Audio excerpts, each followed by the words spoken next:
right, we are live. We've got Dave Collum here tonight. We'll start the show at a little after 9 as usual. Welcome to the pregame where we get all warmed up for the juicier questions and all that kind of stuff. Man, we've got a good friend and former guest of the show, Lisa Huff's daughter, who is up there, I think at Cornell. At Cornell. And I was kind of wondering if you'd run into them or been. Not that I know of. No, she's welcome to stop in. I mean, if you want to send her over, that's fine. We're gonna have to make some connections. She's well, I discovered that when all my friends got to a certain age, they all of a sudden wanted to reconnect. Shockingly, right when their kids were about 17 years old. Why could that be? I don't know. I wonder if you're trying to figure out how to get into college. Man. So, yeah. So in any event, I have a lot of visitors come by. I have people I don't even know show up, and I have to pretend to my wife like I know them. Because and I'm sitting there thinking these guys should show up in a tie-dyed Volkswagen Beetle, bus or something, right? And I just don't even know who they are. They say, hey, can we stop by? I said, yeah, I'll throw some burgers on the grill. We'll talk. In the Intel community, they call that tradecraft, Dave. Just play along. Oh, is that right? Yeah. I'll play along with you guys. Just play along and see if you can't get enough information out of them to try and identify who they actually are. Right. No, that's what I do. And then my wife generally doesn't join us, so she doesn't actually discover that I've invited a couple of randoms to the house. You're having a whole soiree without her knowing. Yeah. There's been some famous guys too, so she misses out on those. There's been some really sort of elite money managers and stuff who stop by, and so. How is she doing, by the way? I know she's got a lot of some issues with her neck and everything, and you were talking about. She's all fucked up. So my wife holds a lot of world records. Oh shit, the dogs are going to go at it out there. I have 4 dogs. Sounds like it. She's had 60 surgeries. She broke her neck 3 times. One about 20 Dave, years ago. stop pushing her down the stairs. I know. My lawyer says, shut up, Dave. About 20 years ago, she fell in the kitchen, yells. I go get her, put her to bed. It took me about a day and a half to figure out there was something more than just she hurt. And then December 4th, I think it was, 2022, she slipped in the bathroom, did a header. And the next day it was pretty clear there was a problem. And so I called an ambulance and we took her off and she had a broken neck. And then it turns out we didn't even know this happened because she was braced up.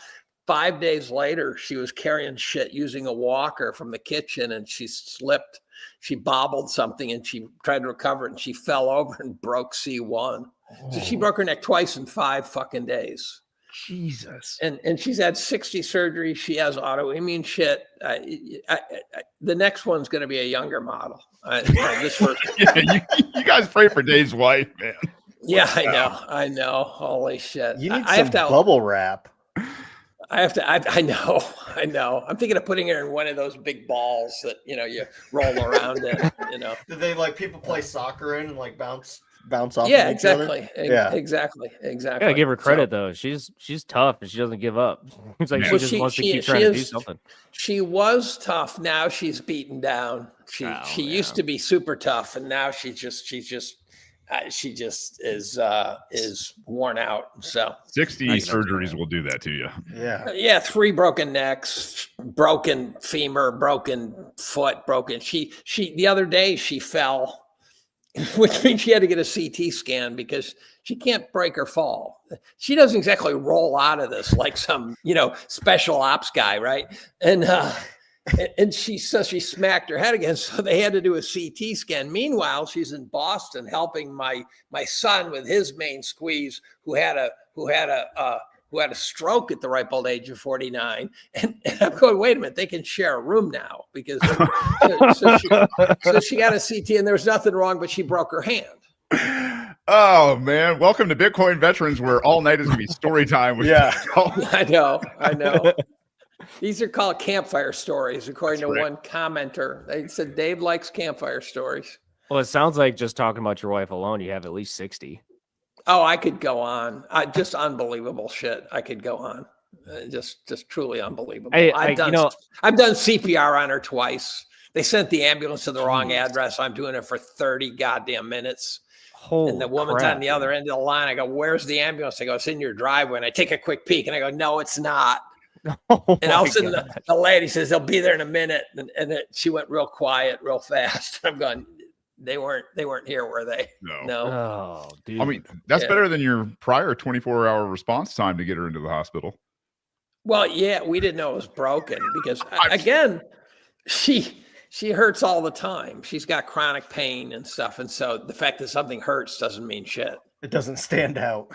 And yeah, her noise, right? Her baseline of noise is way up there. You really got to snap something. There's a great meme out there about getting older where it says, "Holy shit, am I injured or is this just life now?" Well, it feels that way. Someone said getting old isn't for pussies. That's it. I mean, yeah, I would back that up. Yeah, well, you're not old yet, so no, I'm not. But the whole point is like you can't get old by being a pussy. But maybe nowadays you also lose your coordination. So I was a pretty good athlete, but all of a sudden now I go to like put the glass on the counter and I hit the counter with the glass instead of putting it. Just little stupid things like that. And I came home the other day from being in Boston and some bad weather had occurred, and I get to my steps and I fell 3 times. The first time I just pancaked, it was a sheet of glass ice. Then I grabbed the railing and it was so slippery that I fell, but I managed to put my suitcase underneath me and fall to the ground. And then the final time I just took it right under the armpit on the railing. And I'm going, holy shit. I just got to give up on the day. It was nighttime. So, okay. Those steps were just like, bah, bah, bah. Exactly. And then a couple times I was up doing something high up and I misjudged the step down and I broke my wrist a couple times. And my wife says, "You got to get a bone scan." I said, "No, I need a CT scan. These are unbelievably stupid fucking moves." So a good response. That's great. Yeah. I think that is a great place to start the show. What do you guys think? Let's do it. All right, we got Dave Cole tonight. Hold on to your butts.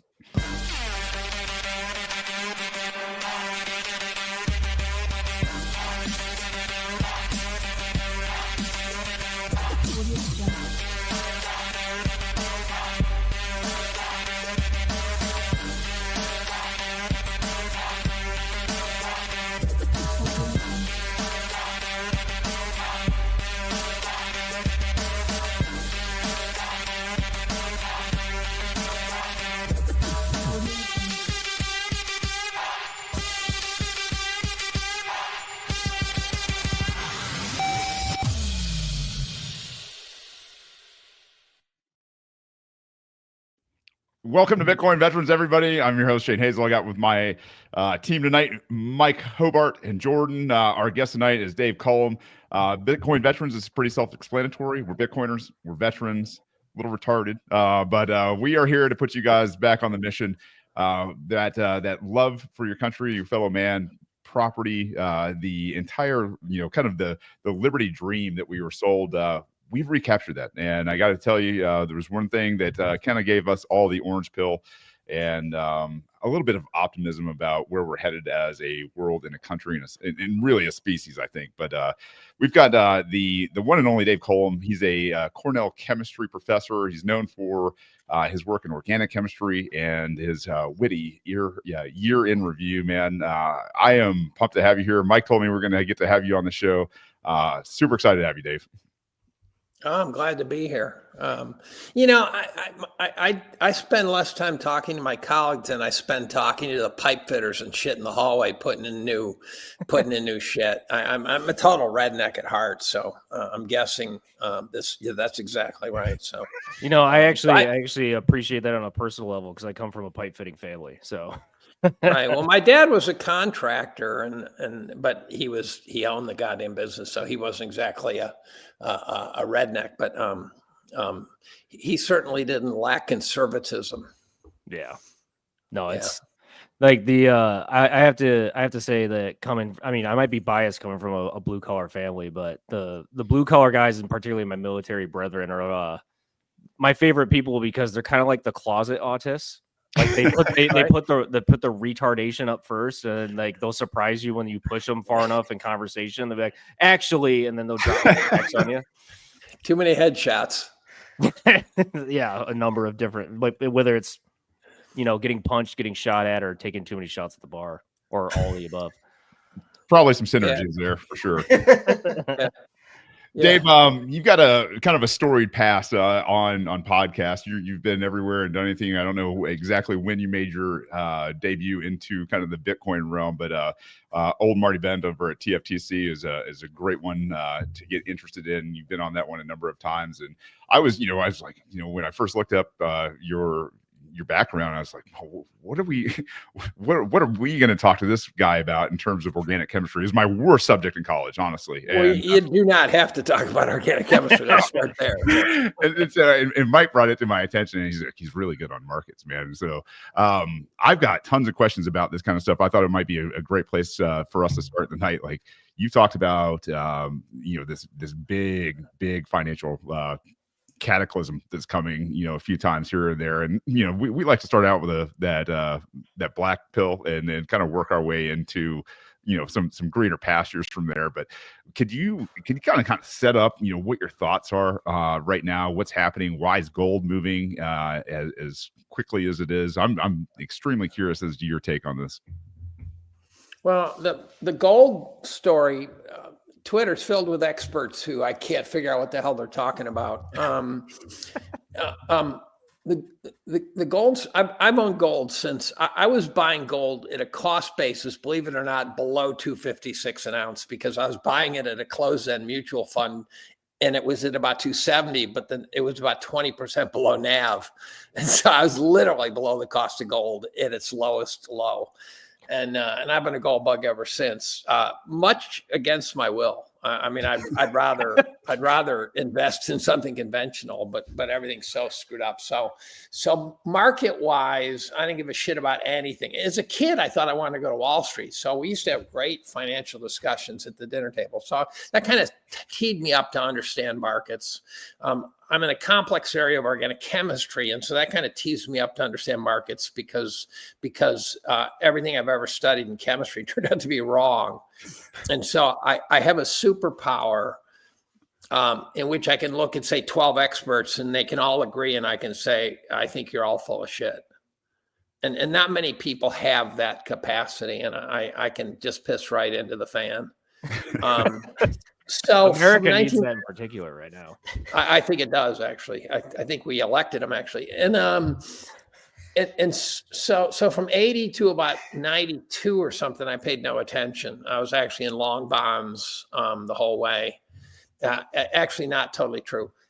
After the 87 crash, I was talking to a colleague, and he said, you really ought to own equities. And I looked at the case. I said, oh, okay. So after the 87 crash, I sort of started going aggressively into equities. By the mid 90s, I was a bull. I was a raging bull. I owned Dell, and I made 700% on WorldCom and got the hell out, right? That's luck. And so I had great years in the 90s, but by the end of the 90s, I'd read enough books on markets that I realized that the markets were all fucked up. And so I took half my mutual funds out around July 1st of 1998, at which point, just by luck, we sort of tanked right down into the Asian crisis. And we're at the bottom. It's like a 50% drop. And I go, if these markets come back, I'm getting the rest out. I'm thinking, why did you leave half in harm's way, right?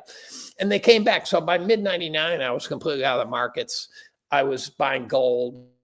And I had actually a short fund, which is generally a very bad idea, in my opinion.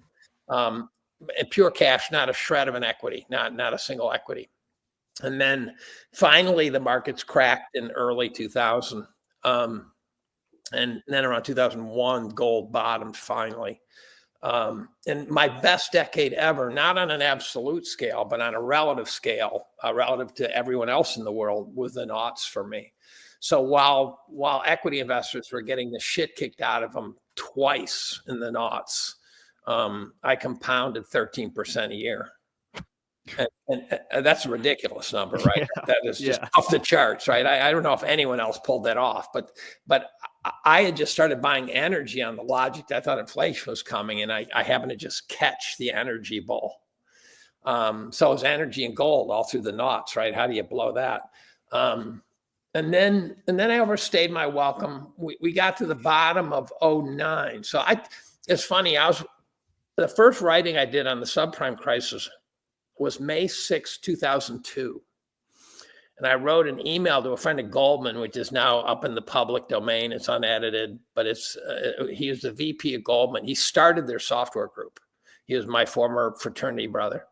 And he said, his email, he basically says, what's got you so edgy? And I laid out the whole subprime crisis. I laid out the whole banking crisis. I laid out General Electric and General Motors and all these companies that were very exposed to risk. The only thing I blew, there was one thing I royally blew, and that was I thought JP Morgan was going to be ground zero of the collapse, and that turned out to be wrong. But the rest was right. And it was 5 years early. But when you call for a total calamity, 5 years early is dead right, in my opinion, not dead wrong. At the bottom, I was not a buyer. I had tons of cash. I had tons of ammo. But the valuation of the market never got below about the historical average. And I was sure it had another halving in it. And as David Einhorn once said, he said, you know what a 90% correction is? It's an 80% correction that cuts in half. And so I said, look, this thing's got more to go. And $30 trillion worth of, central bank money said, oh, no, it doesn't. And I've never run into anyone who saw the 30 trillion coming.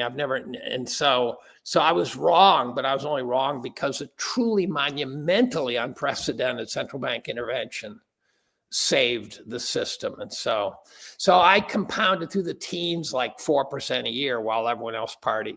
And so that was my weakest decade. And then gold started to pick up again. Gold started to pick up in the, around 2016, 17.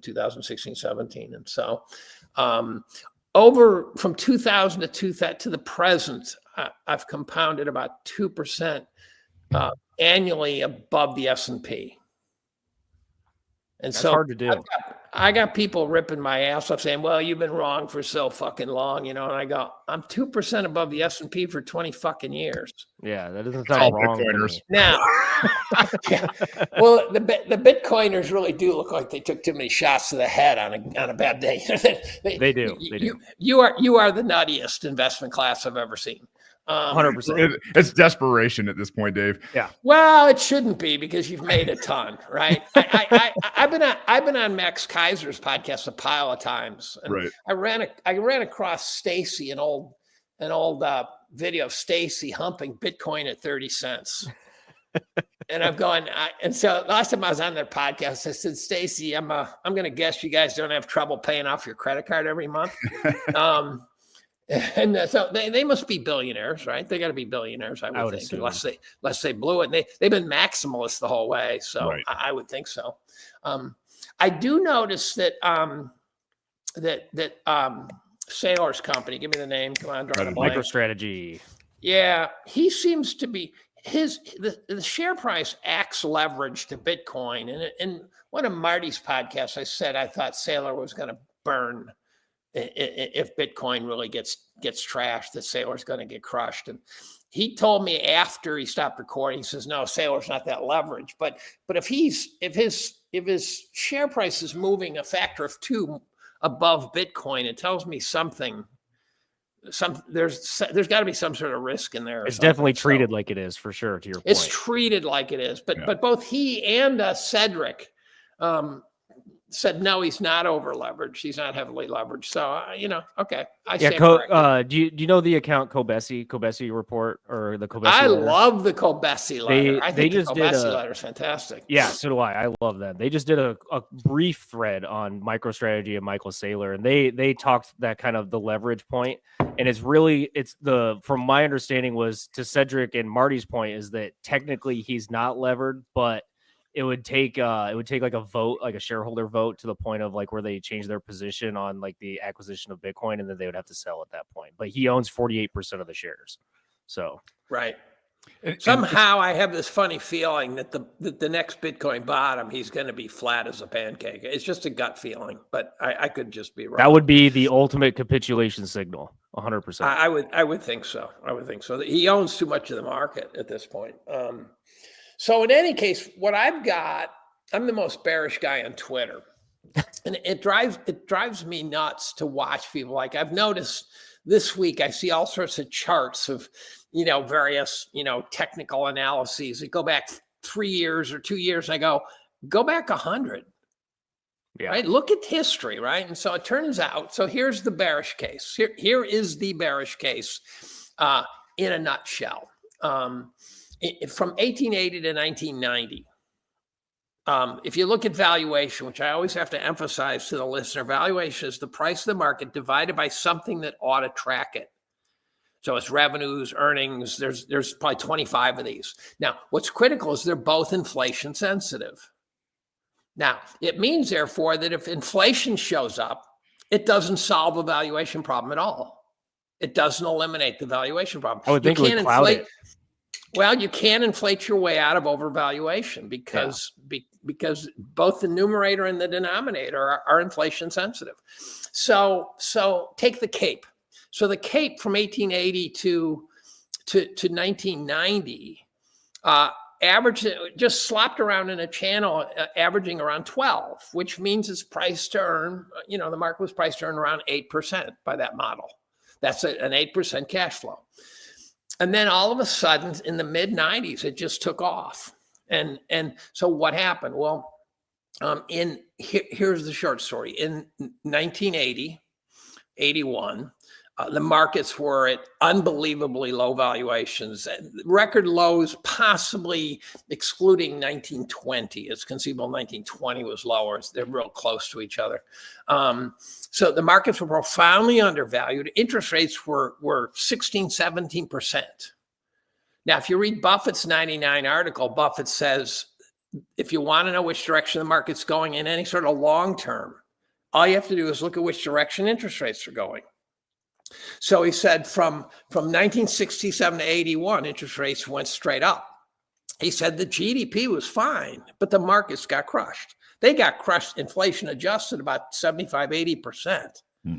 He said from 1981 to 99, when he wrote the article, the markets rocked. He said the GDP grew less, but the interest rates were dropping steadily through that period. And he says that it's the whole thing's interest rates. Now, the market wizards have converted that dropping versus rising interest rates into high versus low interest rates. And so they're lying or they're boneheads, one of the two.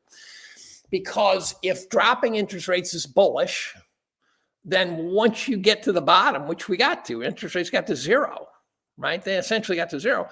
You're done. You've run out of rope. And so for about 40 years, we had, as a huge tailwind, steadily dropping interest rates. Now, what also happened? The boomers hit the workplace, right? Demographics is everything, according to some economists. They brought their goddamn wives to the workplace. So we had a phenomenal demographics.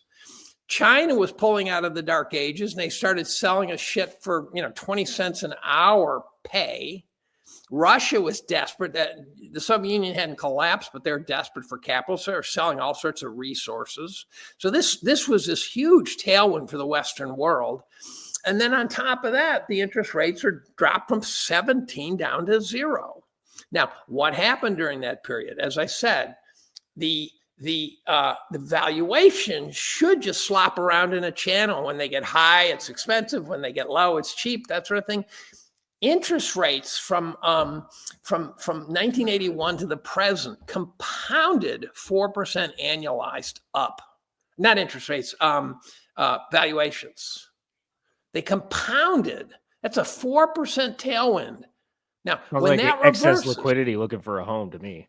well, but valuation includes the excess liquidity. Okay. Right? That's where the numerator and the denominator are both inflation sensitive.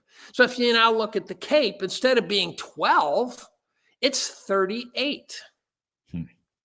Now, what does that mean? It means the market with a CAPE of 38 is priced to return sort of approaching about 2.5%. Whereas when it's 12, it's priced to return 8%. So here's some examples of the way to think about it. I did some that were hypothetical, and then one that was very real. At the end of the dot-com burst, Buffett, who we know loves, and I'm not a Buffettologist. I mean, he drives me nuts because I think he's a hoser. I think he's really talented, but I think he's a bullshit artist. I wrote him an and article. Munger both. Yeah, I wrote an article about what a bullshit artist he was, walking around in a bathrobe, pretending like he's just an innocent old man.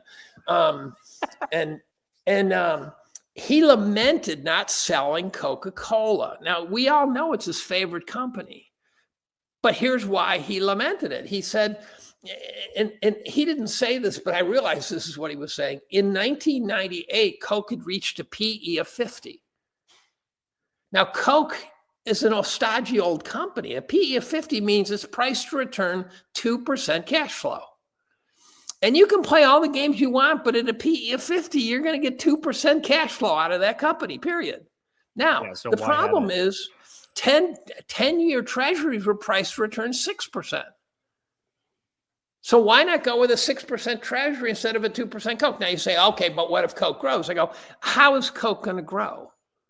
They dominated the global beverage market. Yeah. Are they going to double that? And so let's pretend for laughs. To me, it's like a royalty trust. They just sell beverage to everyone in the world. That's just what Coke does. But the idea of Coke doubling its earnings is unimaginable to me, unless they do it through acquisition. But that means they have to buy the shit. Mm-hmm. And that costs money. So it doesn't really get you anywhere. So imagine in the extreme hypothetical that Coke doubled its earnings.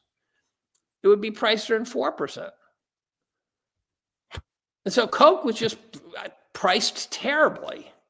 And he realized he should have sold the shit, and he didn't. And that's why he's in cash now. By the way, he went into cash heavily before the 08-09 crisis. He went in. I noticed this the other day, and I didn't realize how early he did it. His high cash position, his peak before was 2005. He saw it coming pretty early. Is that when he started buying oil? Like oil companies? You like Occidental and stuff like that? I don't know, because as I said, I'm not a Buffettologist. Occasionally I pick stuff up. So the bottom line is I think we're in a world record overvaluation. We got a bunch of prairie dogs in their cubicles popping their heads up occasionally. And their average age is about 28.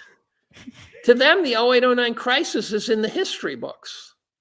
They don't understand market structure. They don't understand what it's like to ride a market down 80%. Yeah, they don't have any scars. They don't have any scars. These are the guys you want in charge at the bottom, not at the top. Yeah. You want the fighter pilot guys making calls when it's the bottom. The guys who are fearless. That's who you want in there. The top, you want the old men making the call saying, "Get the hell out." I've seen this story before. And so I think so to get back to historical average valuation, we've got to drop 70%. And my understanding is that if you're going to go back to average, well, you can go back to the mean, but to establish a real long-term infinite mean, you got to go half your time below it, half your time above it, right? Yeah. And so if you do a 70% correction, you're going to damage the economy. It should go lower, short, barring $30 trillion. Now, let us say they say, well, let's just do 30 trillion again. Well, now inflation has arrived. And it was always there, but now it's in our face.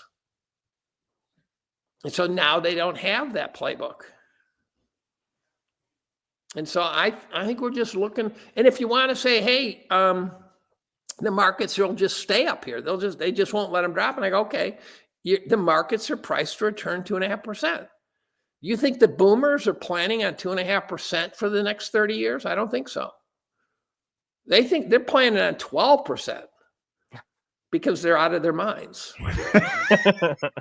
That's exactly right. Now, Buffett came out and said in his 99 article, it's a Fortune article, he said, after you consider everything and you don't include valuation change, you just look at over infinite time. He said, if you include dividends and everything, and fees, he says, the fees are much worse than you could possibly see. You're getting hammered by fees you can't even see. He said, you can't expect to get more than 4% a year. Now, that's not the number we get told. Inflation adjusted 4%. Then Ron Grice sends me a plot. It's the market, it's the S&P inflation corrected, not using the CPI, which we know is bullshit. Yeah. But using M2 money supply, which is a pretty mathematical number. It might not be perfect, but it seems a lot better than a fake CPI. Yeah. And from 1925 to the present, the markets have gone down. That's a ridiculous reality. Now, if you own the markets, this is the other one I like to ping people with. If you own the markets at the 1906 top or the 1929 top, so you happen to be the poor slob who owns those markets at the top, or some shogun who owned the Nikkei in 1989. There's just enough of these things. If you own those tops, you spent 20 years getting back to even, inflation adjusted, but you spent up to 70 years getting back to that same number for the last time. So you come off the 29 top, you dip down, you make it back, and then you ping that same price in the early 1980s. So if you own top to trough, you're going to be in your grave.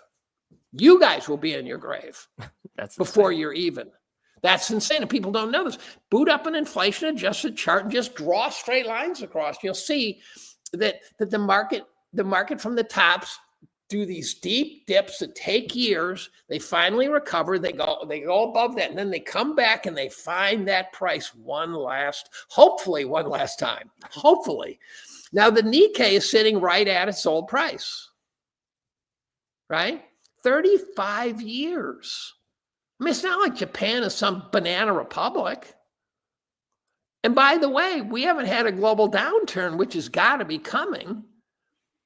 That's so how low is the Nikkei going to go when liquidity starts drying up and people, right? I mean, it's just, so this is why I sit there and go, look, and then you say, well, they don't have to come down. I go, okay. Show me a market that got way overvalued that never returned back to earth. They don't exist. Yeah. It's a truism. Expensive markets become cheap markets. I don't know when. It feels like it's coming. Jordan, you're trying to say something. You're on mute. I've been saying this. I've been saying this for years. Dave, you mentioned something on a podcast I was watching, how usually the highs are a euphoria amongst society. Yeah. But then, all right, it seems like we're at a high, but everyone, is it just so kind of like baked in, and so many people alive now, especially younger people, just kind of see that they can't afford anything, that it's like they're already ready and prepared for the downturn? Or like, what's your take on it? So the highs are typically euphoric, right? The roaring 20s, right? By 1929, it was just a party. I mean, it was a huge party. And in 1967, we totally dominated the globe. And the Nikkei, that we were sending management teams to Japan to learn how to run a company because the Nikkei was doing so well, not realizing there was a big real estate speculation. And then 2000, right? The world changed in 2000. We were, the internet had shown up, right? The Andreessens and stuff had brought, and it really was a brave new world that we were entering, right? And then the equity markets weren't as crazy, but in 07, 08, the real estate market was bonkers. So you basically had everyone buying a house. They go, I didn't think I could ever afford a house. And I get in a fucking house that's fantastic. And I'm getting 125% mortgage. This is great. I'm going, no, it's not. No, it's not. This is not. And I don't know if you remember the name Linda Wilson, but Linda Wilson signed something like 5,000 mortgage-backed securities. And you go, I don't think Linda Wilson's a real person. MVP. And, yeah, that's right. Linda Wilson works for USAID. And so, but it was euphoric. And now we're sitting there and everyone wants to shoot each other. And if this is the top, what's the bottom going to look like? Oh, right. Yeah. Like you're talking like Great Depression type shit right well, there. We're also still suffering from post-COVID. I asked a colleague the other day, I said, and they said, I'm still not happy. Yeah. I go outside and I go to the store and stuff and I see people and it could just be my mindset, but it keeps reminding me of the Beatles song, Eleanor Rigby, darning her socks when at night when there's nobody there, and I see people and it looks to me like the world's just kind of going through the motions. Yeah. And it could just be my head. I'm aware of that. But somehow COVID knocked the shit out of people. I think it jarred a lot of people awake. Yeah, it jarred a lot of people awake. They were like, there's a lot of problems here that I didn't know existed before. There's a lot of they love to kill Fauci and I was on a podcast the other day with a minister who was a famous, I can't remember his name, he was Polish, and he kept getting repeatedly locked up and tortured. And I listened to him through this whole Zoom call. It was a Zoom call. And he kept, I think he was in Canada. It was a famous case. I just can't remember it. And he kept getting thrown in jail and he'd get tortured in there. This is Canada. People's Republic of Canada. That makes sense. In the People's Republic of Canada. And I understand the frustration if the system is systemically problematic. But let's say I'm a January 6th guy, right? Now, the whole system was fucked up, and I'm so glad Trump let everyone out. And you're going to have a tough time repairing those lives, right? But there were people in there who were being treated horrifically by a specific person. So I say to this minister, I said, well, I'm a pagan with a noisy sword. I have no man of God in me, although I respect people who do. I think they're better people. And I said, but here's what I want to know. If I'm in prison and one guy, a guy named Joe Smith, is torturing me, when I get out, I'm going to cap his ass. Now, I don't know if I have what it takes. You guys probably do. But I don't know if I have what it takes, but I'm certainly thinking, morally speaking. You're at the very least fantasizing about it. That's exactly right. Right now, you take someone like Fauci, he got lots of people, but it's this amorphous thing, right? So he didn't hurt me directly.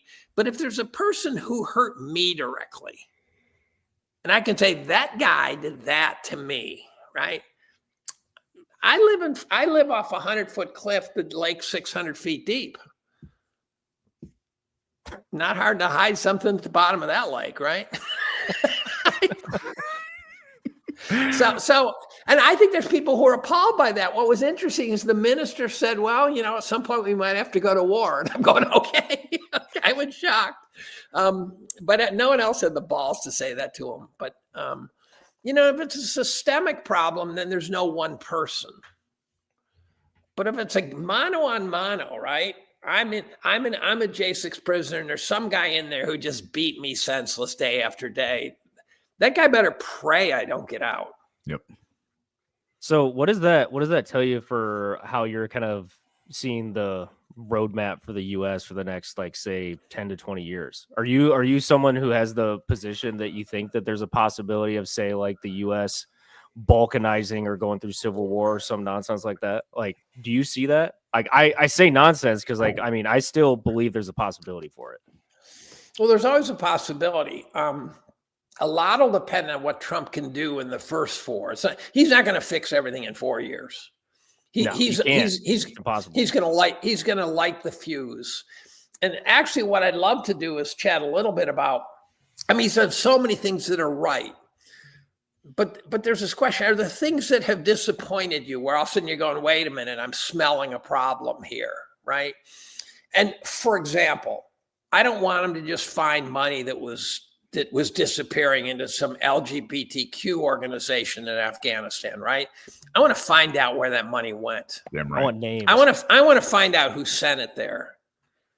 I want to, and if it's some black ops thing by the CIA, I'm not a big fan of that kind of crap. But at least that makes sense to me, right? I go, okay, that's just the world we live in, and whatever. But if it's going back like when FTX collapsed, we find that Sam Bankrupt Fraud was laundering money back to the DNC. Yeah. The DNC should burn in hell for that, right? They really should burn in hell. By the way, they did. They're right now. They think they're in hell. Yeah, and I worry Trump's going to lose momentum. But I got to confess that when Patel picked Bongino, I said, okay, now we got two guys who look like they have balls big enough to do some damage from inside the FBI. So I was pretty pleased with that.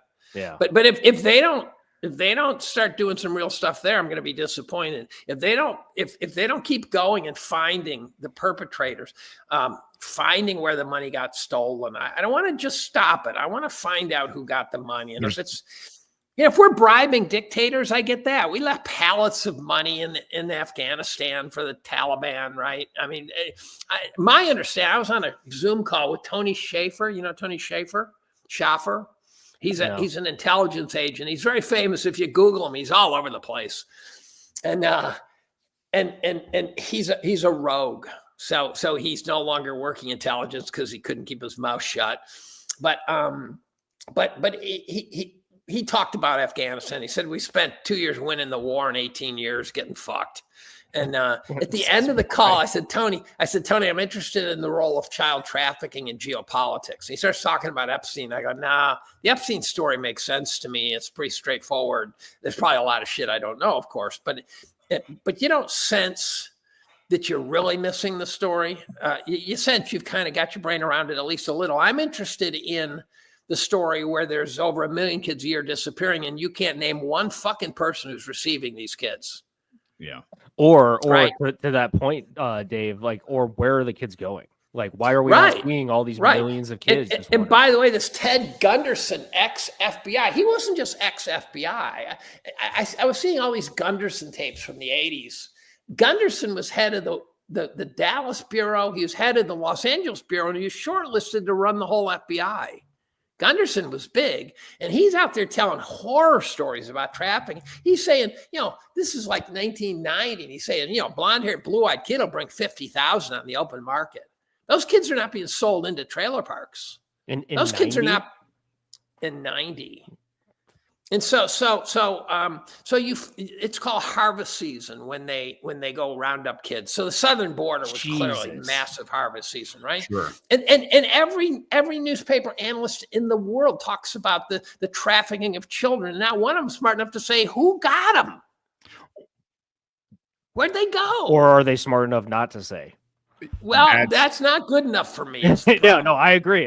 But like that's. So I was on a Zoom call with Andrew Bridgen, who's an MP in Great Britain. Great Britain has a terrible pedophile problem. A terrible pedophile king. The king, the Jimmy Savile. I don't know if you know these guys, but Britain is littered with pedophiles. Yeah. And I lost my train of thought. And Bridgen took a whole bunch of data and gave it to MI5 and gave it to MI6 and gave it to the authorities. And he says, just crickets, nothing. And I tried to get him to name names and he wouldn't. And I think it's because he doesn't want to get capped. Yeah, they're all compromised. And that's the problem, right? Yeah. I'm of the firm opinion that there has to be not only arrests, but there has to be trials and there has to be executions for treason, for pedophilia.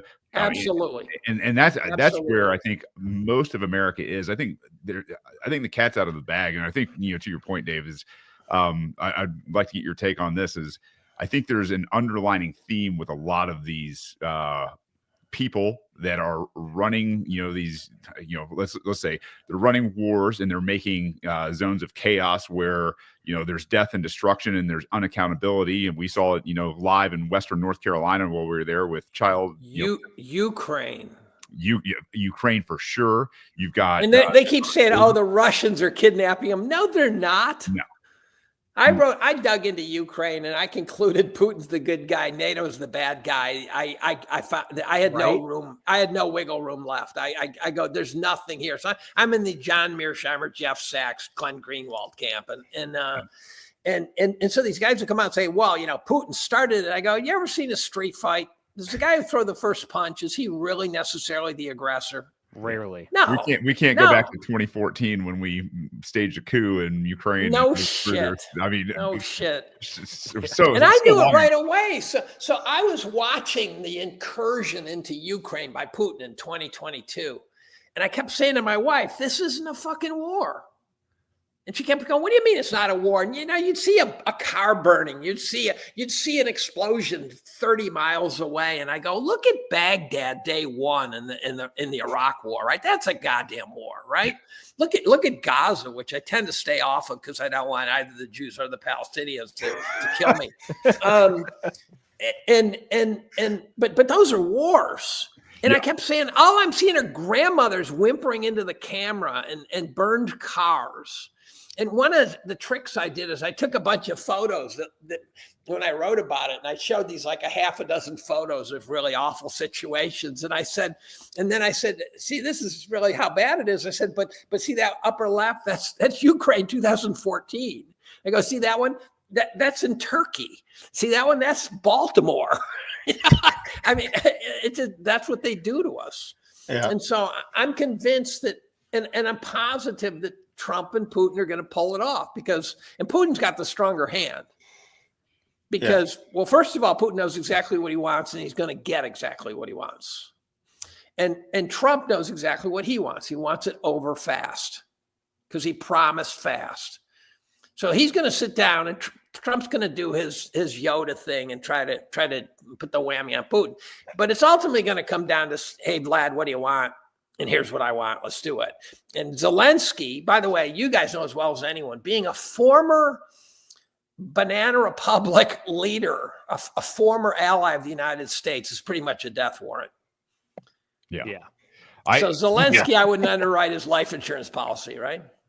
Yeah, I think this really presents a very interesting geopolitical alignment, right? Where you say Trump's got what he wants, Putin wants what he wants. I think there's this alignment also geographically in terms of controlling the North Pole, right? Like if you've ever taken an international flight, you never fly over the South Pole, and that's another can of worms, right? But the travel routes for aircraft all go over the. Well, you wouldn't go over the South Pole because the North Pole is because everything's in the Northern Hemisphere.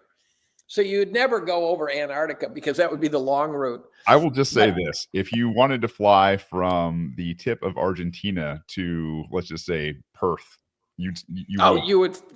And you don't? And they don't? Never. That's probably because they have some DEW up there that'll shoot it down. Yeah. Yeah, we don't know exactly what's happening down there. I love conspiracies, but, it's one of those. I do too. I wrote about the DEWs 2 years ago. I dug into old RAND reports and stuff. And, I came to the conclusion that we have some bad shit. And I was reading 40-year-old reports that were declassified. I'm going, move forward 40 years behind the paywall. Holy shit, right? Yeah. Yeah. Exactly. We got to have stuff we can't frying people. Yeah, we can't fathom what our military hasn't deployed yet because it's not prudent yet for the strategy. Exactly. Right. Like you don't pull something out like that until you feel like you might be losing. Or that's the atom bomb, right? It's like, man, we hate to do this, but this war is. Sorry, did they hate to do it though? I don't think they hated to do it. No, they wanted to test it. Yeah, just like the vaccine. Yeah, throwing that big dick on the table. That's what they do. Yeah. That is not wrong. That's what they wanted to do it. So, you actually, Dave, commenting on what Putin's doing, you actually kind of like triggered me back to you did a podcast with it was either the discussion with Marty or Cedric, where you mentioned how you were kind of digging back in through the World War II history, similar to like Daryl. Oh, Cooper. yeah. So do you think, so would you argue that Putin's kind of like not copying, but emulating like Stalin's kind of strategy of just like, no, you're going to give me exactly what I want, or you're okay. No. Like, what do you think? What do you think's going on with him? I think Putin is the most grounded leader in the world right now. I would agree with that 100%. Now, and people say, well, he's ruthless. I go, fucking Trudeau couldn't run Russia. So yes, he's ruthless.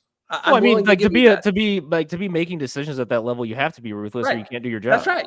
That's right. Especially in that country with its history. So Stalin, Putin is a big believer in loyalty, and it's not just loyalty of people to him, but also through his life, he showed the importance of loyalty to people he worked for.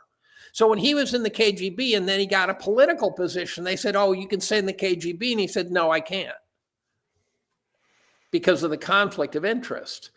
And they say Putin's one of the richest guys in the world. And I go, show me the money. Where's the money? They go, well, he lives in the Kremlin. He lives in the Kremlin. Showed up randomly one day too. Like it was like the Ukraine propaganda wasn't getting enough bump, and all of a sudden Putin became the world's richest man. It was like, well, where did that come from? He also was high up in the system. He wasn't at the top dog yet, but he had gotten a pretty high position. And his wife got sick, and she had to have a surgery, and he had to borrow money. That doesn't sound like a guy who's raking in the buck. So he's surrounded by oligarchs who are worth a fortune.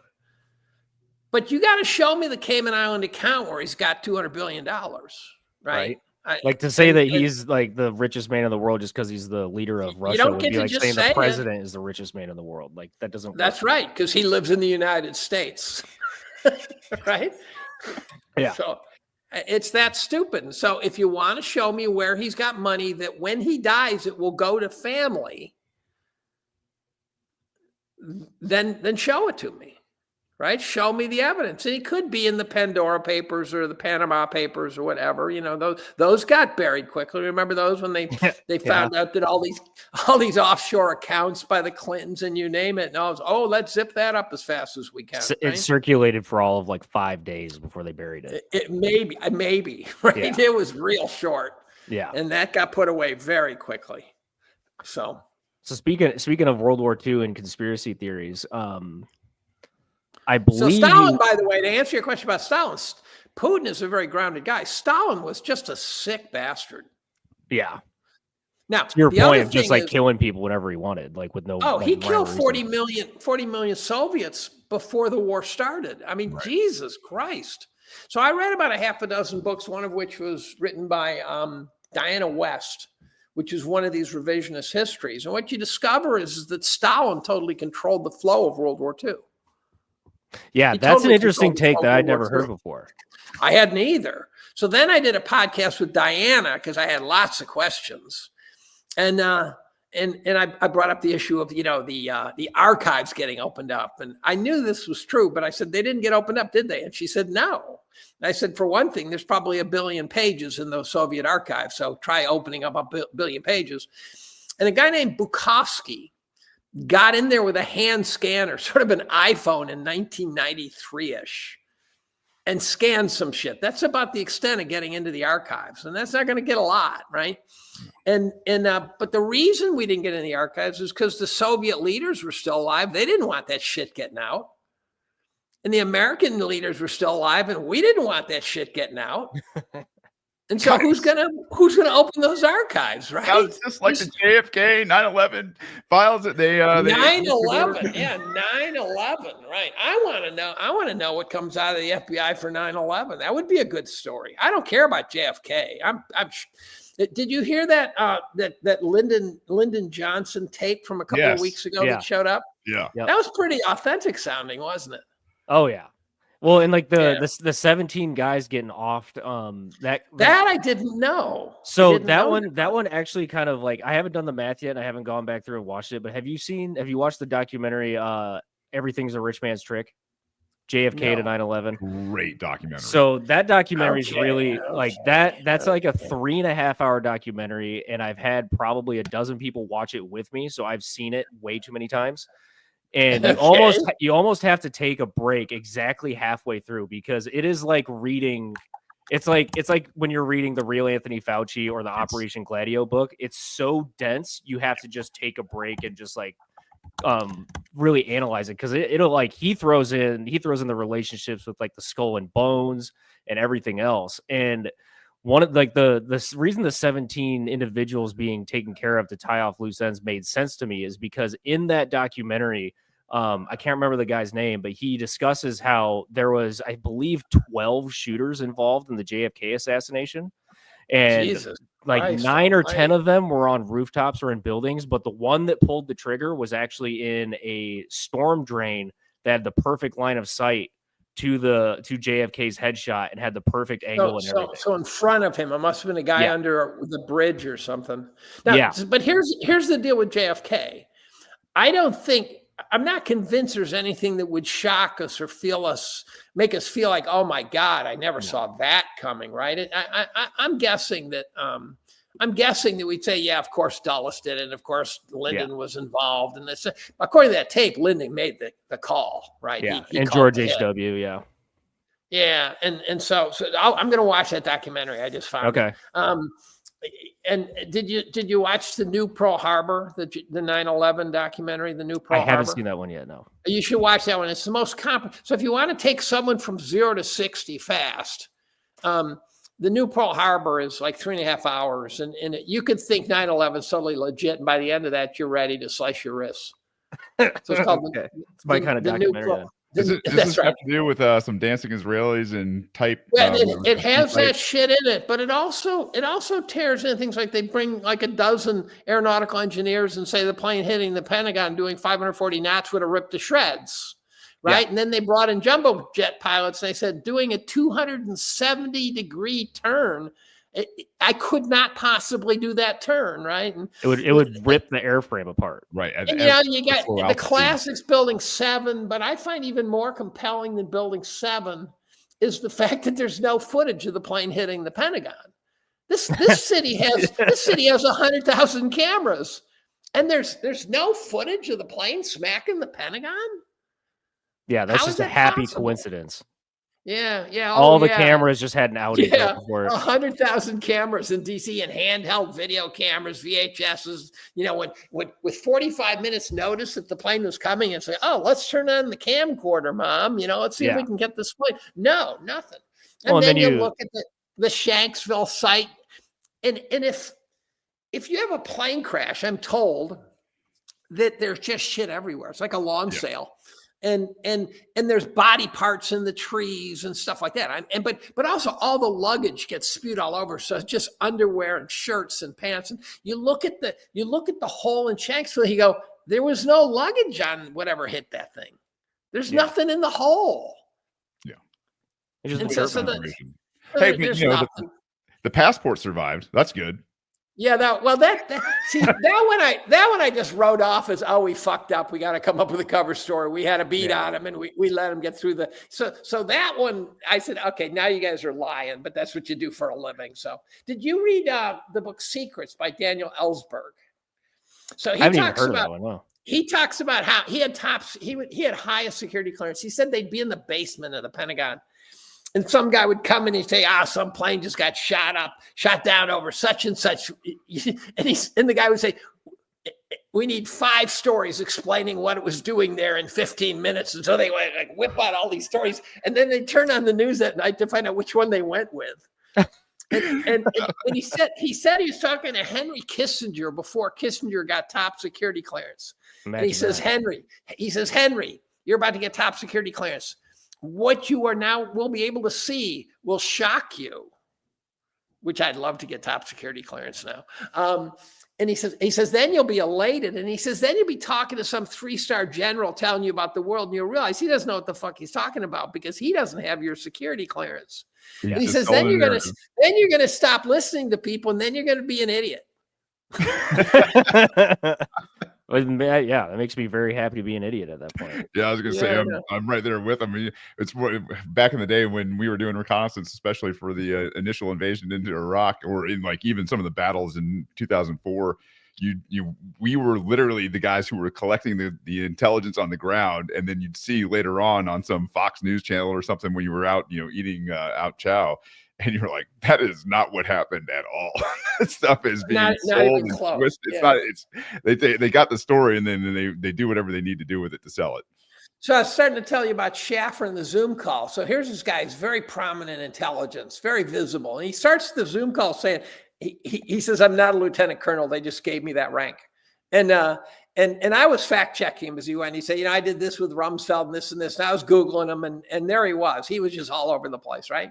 And at the end, I said, I'm interested in the trafficking story. And he goes after Epstein, starts talking about Epstein. I said, no, I'm interested in the darker shit and how it influences geopolitics. And I said, let me ask you a simple question. I said, and I knew the answer, but I wanted to see what he said. And I said, does the Clinton Foundation traffic children? And he said, oh, absolutely.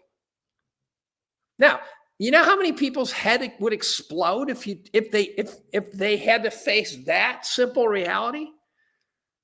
But I think they would probably implode before they explode because they just won't accept it. And you want to know how you influence an election? Here, these campfire stories. Juanita Broderick shows up on Twitter during the election in 16, and she posts, "Bill, you raped me." And I saved all the screen grabs on this. She says, "Bill, you raped me," and Hillary, you tried to destroy me.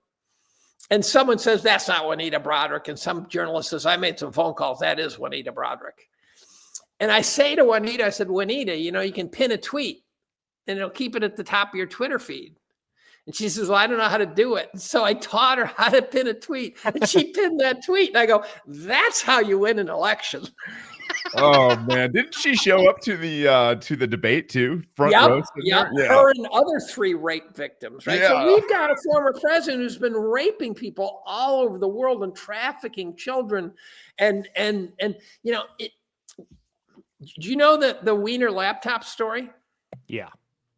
So the Wiener laptop story is that 9 cops got to see what was on Anthony Weiner's laptop, and they were horrified. Yeah. And the worst story is skinning kids' faces and walking around wearing them on their face, putting them on like masks. That's frazzle drip level shit. Frazzle drip, yeah. And it was Hillary. Well, those 9 cops are now dead. Yeah. Holy shit. By suicide. And by the way, there is no 10th cop saying, let me see the laptop.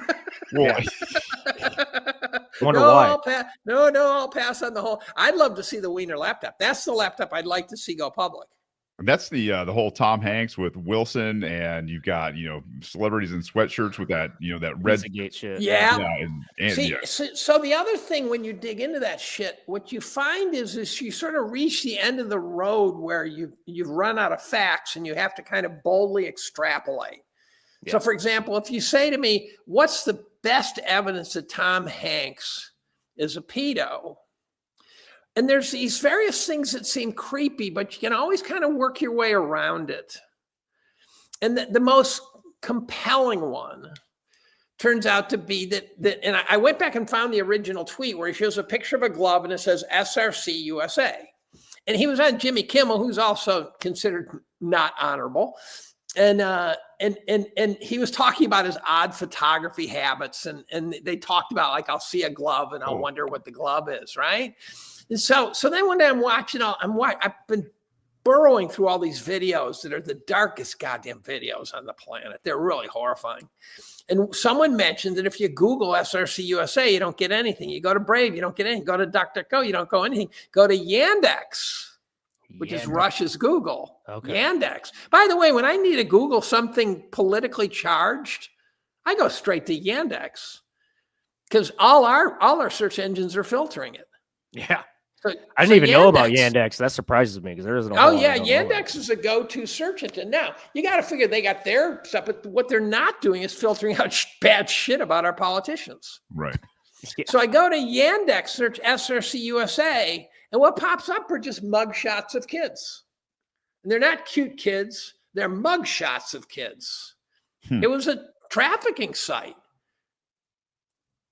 And I go, that's the best evidence. And you got Oprah who keeps getting accused, and then you go, okay, there she's hanging out with Diddy, so what? There she is with Harvey Weinstein, so what? Famous people hang out with famous people, so it just doesn't mean anything, right? They all know each other. And they might have tolerated some bad shit, They're having the But then parties with that spirit cooking shit going on too. It's well, and that gets a little. I would not if I went into a party and there was a corpse-like thing on the table. I'd get the fuck out of that party, right? Logically, yeah. But then there's pictures of Oprah with Father of God. Now, Father of God is an undeniable pedophile, runs a cult, and he's doing 6 lifetime terms in prison. Yeah. And there's Oprah with Father of God in a lot of different settings, and you go, okay, now it's getting a little weird. Yep. But you never get to the point where you say here is. But then I saw I got a picture today of Jimmy Savile with Keir Starmer as a kid. Now, Jimmy Savile is the most famous pedophile on the planet. Right. Sounds like grooming to me. Right. So there's Keir Starmer looking maybe 8 or 9 years old with Jimmy Savile. And so this gets back to this idea: are all the world leaders compromised? Are they all? So I'm watching this video by a guy named Janda. He's an orthopedic surgeon. He was undersecretary of something medical in one of the administrations. And he's being interviewed, and he says, I go out to lunch the first week I'm in DC, and some guy says to me, I think it was during the Bush administration, GW. And he says, this grizzled old guy says, don't go to any private parties. He says, why? And he says, because, he says, even if it's at the vice president's house, he says, you will wake up in the morning, fuzzy as shit, with a Polaroid clipped to your shirt with you and a 5-year-old. Holy so shit. you don't even have there it is. You just put that back. Show the right there. There's Jimmy Savile, and that's it right there. Yeah. This gives me vibes to the Macron and his quote unquote wife story too. Right. Oh yeah, his wife. Yeah. I don't think she's genetically there. Yeah, I know. And Castro, Justin Castro, and Einhorn and Captain Winky or something like that sort of. I know.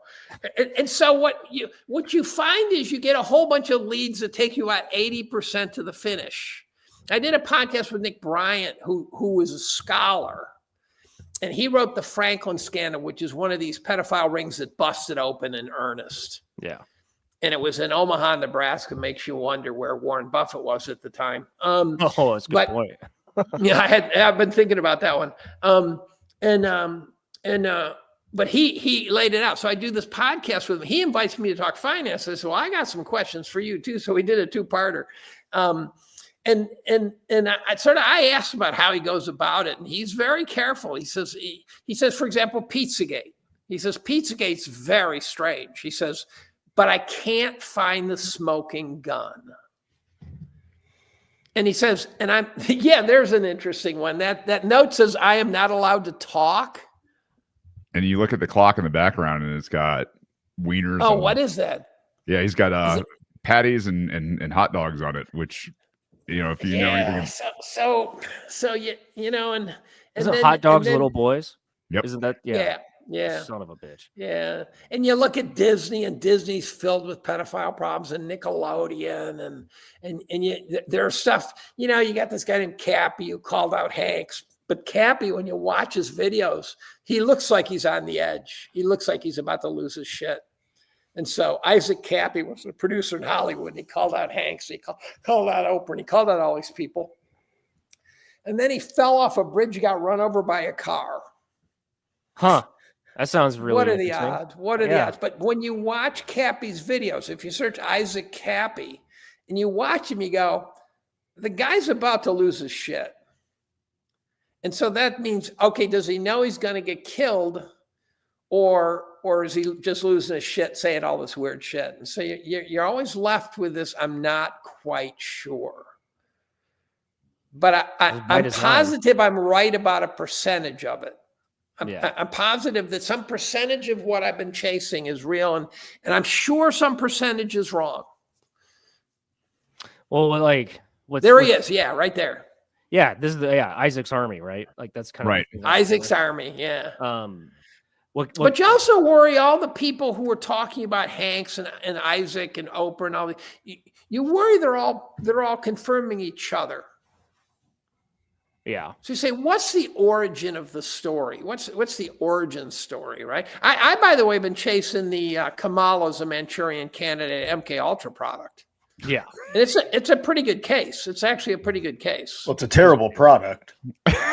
Well, can you imagine if she got elected? Can you can you fathom if every day you turn on the TV and there she's doing her word salad? That speech she gave at the NAACP was just so horrifying. I'm going, oh, we are so lucky she didn't get elected. Thank God we have been unburdened from what has been. Yeah, I actually found something that involved Taco Bell, and I use the phrase "unburdened by what has beans." I had to find a way to use that, and so I think she might be MK Ultra. Turns out her mother worked at McGill. Dad was a Marxist. Dad was a Marxist.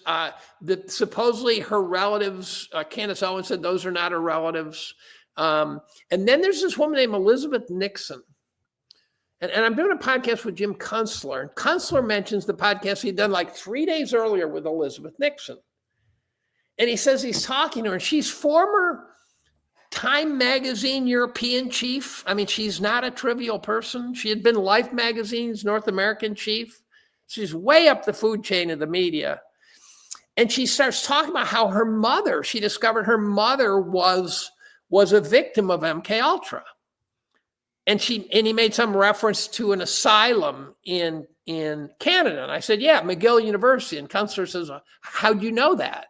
Right? Yeah. And he said, how'd you know McGill? I said, because that's where they did all the shit. McGill was it. By the way, you know who got his PhD from McGill? Jordan Peterson.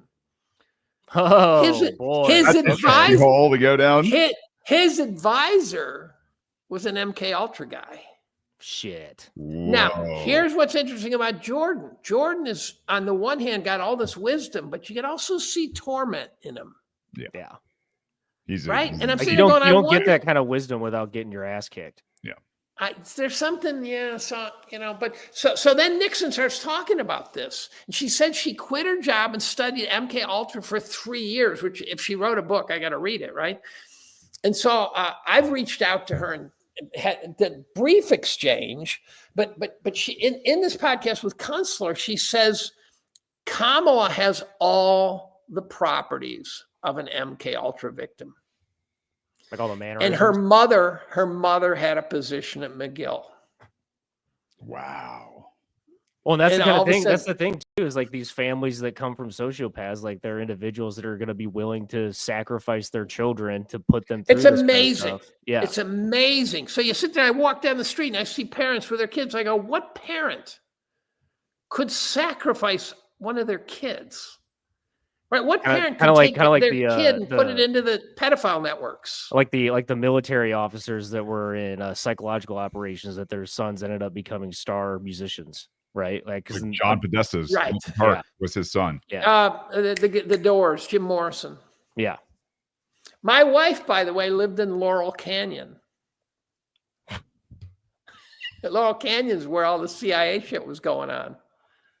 That was in California, but I think she was later. She was like 77, 78. I think the CIA shit was sort of late 60s, early 70s, but she knew Joan Baez and people like that. So, and best I know, my wife did not get into that shit. She hasn't fessed up yet. It's been 38 years. She hasn't fessed up.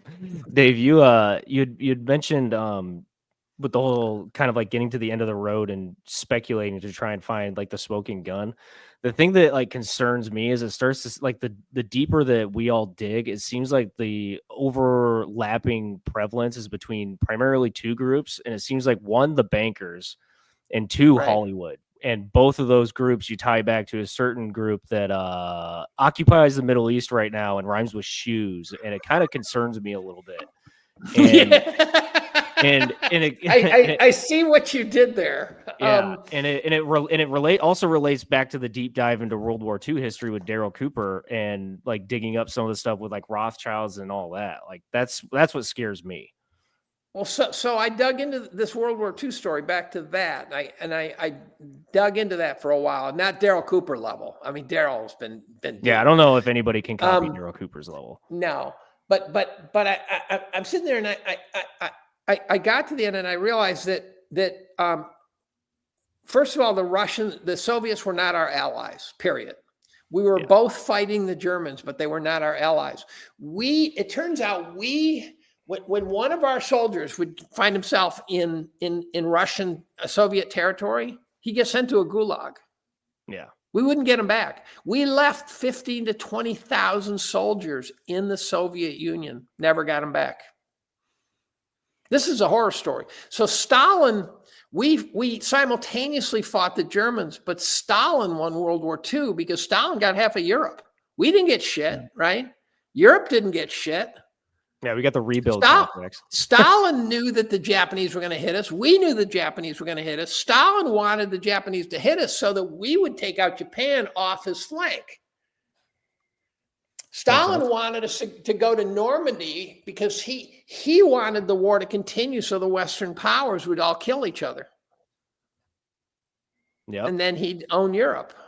And then the Nazis got a little bit of what they wanted by just getting distributed throughout the world through Operation Paperclip and whatnot. Right, including the doctors. Yeah. Including the pharmacists. Yeah. But the way that Stalin pulled this off is that FDR's right-hand man, Harry Hopkins, was a Soviet spy. He was his chief of staff. 12 hours a day with FDR, he was a Soviet spy. He made sure everything FDR did was pro-Soviet. Shocker. Yeah, I know.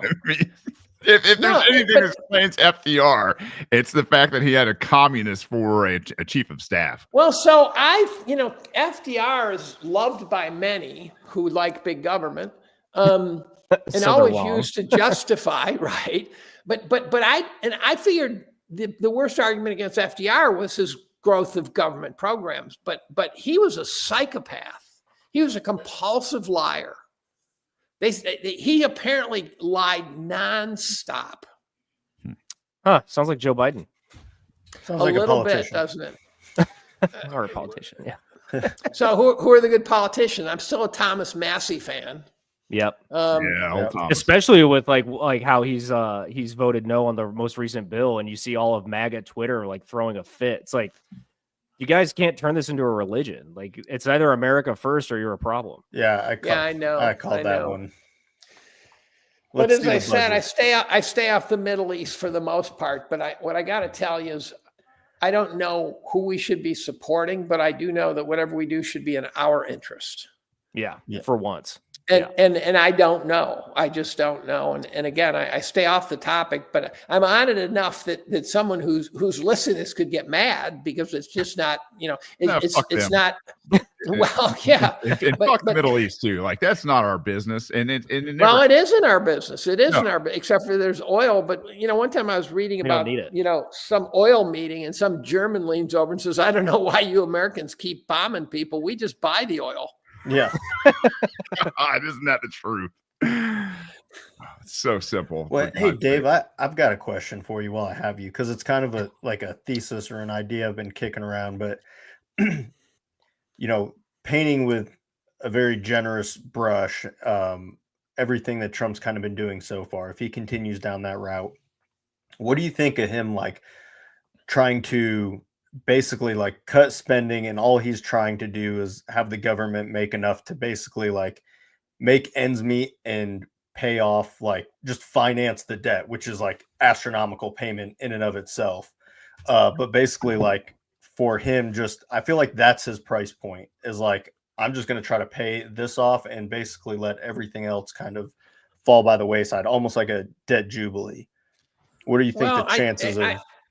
Well, that would be a big win. I think, given the timescales, I think that would be a big win. The brilliance of what I saw, and as soon as I saw it happening, I go, oh my God, was the idea of using a bunch of code heads to track the money. Right. Because it's there's not, you go to websites and put in a contract number and it shows you where the money goes. And I'm going, holy Jesus. So if he leaves as his legacy that level of transparency, then he might have gotten us started on the right path. Now, we have so much goddamn debt that it's going to be, we have to go through the valley of death, in my opinion. There's no way there's no way we get off this hook because we've already built up the credit card debt. So we're either going to stiff some people badly, or we're going to pay ourselves somehow, pay a very high price. And here's a question I'd like to ask the experts on economics. Can you name a country? Can you name a country that inflated its way out of debt? Yeah, and you can't. You can. And names come up like, well, Weimar Germany. I go, no, they didn't. Their debt existed. They fucked their population, but their debt persisted. I mean, it's a way that they got out of it by destroying themselves. you know what the best case is going to get you guys, is going to light you guys up like a son of a bitch. The best case appears to be post Yom Kippur War Israel, where they debased their currency like crazy. They had huge interest rates. And then they had huge inflation for about 3 years, and then it came right back down. And I'm going, how did they do that? I've been asking people like Luke Groman, how did they do that? And then I realized we don't know what role we played. Oh yeah, I was gonna say, well, I could probably tell you. I'm sure we paid it. Like, yeah. And I'm just getting a little tired of giving our money away. And it might be the right thing to do. I really am trying to stay agnostic on that war because I'm on a college campus. Let's start with that. So there's no one, if in this discussion, there's no one who hasn't heard enough to hate my guts. But I don't talk about it too much because, first of all, it's an ancient rivalry. It's so complex. To me, Ukraine's trivial. This one is a mess. What I will say is I have come to terms with the fact that nobody's going to oppose helping Israel, period. It's just not going to happen. I don't like that. You're not going to, but I see no evidence that anyone's going to oppose them. Yeah, unfortunately, I agree. And you hear everyone except for Thomas Massey. Yeah, so is he the only one that they don't have like pedophile, like blackmail content on? Is that why? It could be. He's the only one who doesn't have. That's why his wife was. He doesn't have an APAC handler. Yeah. So I've just come to terms with the fact that we're just going to do it. I hate that so much. I know, but I think that's where we're at. So I'm trying to just let it go, right? Just let it go. Yeah, and to your point, like, show me evidence that somebody is going to push back. And yeah, like you said, besides Massey, nobody's doing it. No one's going to. You watch Netanyahu speak to Congress, and they just hug him and hug him and hug him and hug him. And you go to Israel, and they hate his guts. Yeah. Right? And you go, I was on a signal call with a guy who was said to be a deep state cyber intelligence guy. And I was on 3 signal calls with him.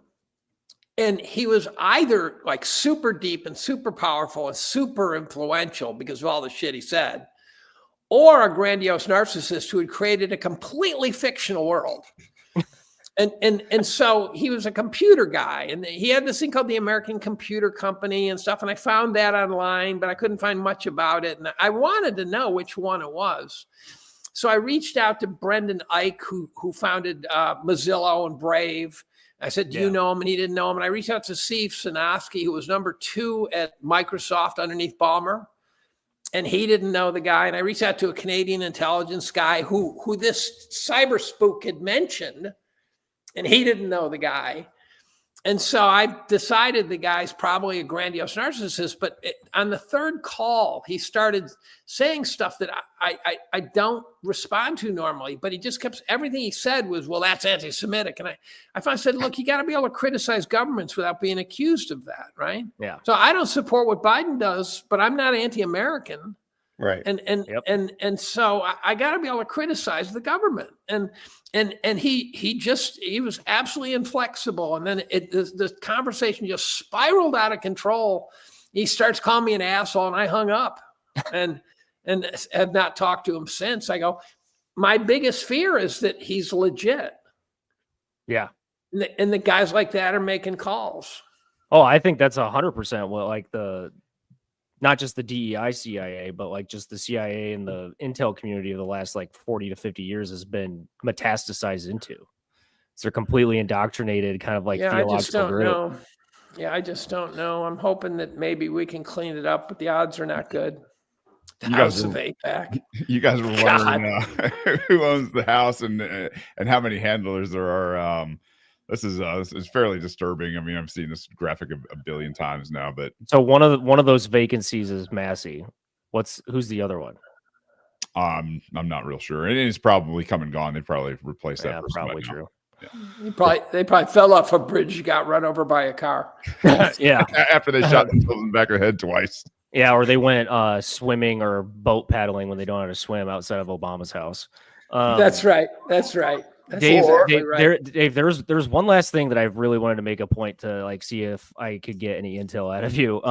You had said when you were speaking with Marty that you were about to chat with somebody that was former president of the Club of Rome. Yeah. He had That to is cancel. extreme. He hasn't come back yet.